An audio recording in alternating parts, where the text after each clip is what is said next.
In this video, I want to talk about 1 beat and 2 beats. So, I'd like you to jog on the spot with me. Let's prepare. 5, 6, 7, 8. 1, 2, 3, 4, 5, 6, 7, 8.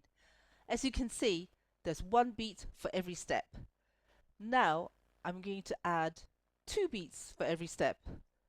I'll stand over here. 1, 2, 3, 4. So as you can see, the 2 beats, I call out 2 numbers for every step. I'm rolling through my feet. I go heel, toe, and I'm bouncing all the time.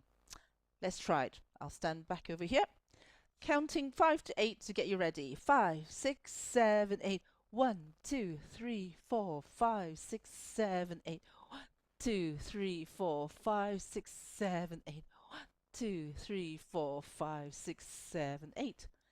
The reason sometimes people can feel they don't have any rhythm is because the bounce isn't there. Let me just walk for you without any bounce.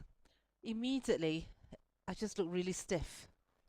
Alright, so let's bounce. I'll prepare you. A 5, a 6, a 5, 6, 7, 8. A 1, 2, 3, 4, 5, 6, 7, 8. A 1, 2, 3, 4, 5, 6, 7, 8. So this is our groove walk. I like you to swing your arms and I like you to roll through your feet. I'll see you in the next video.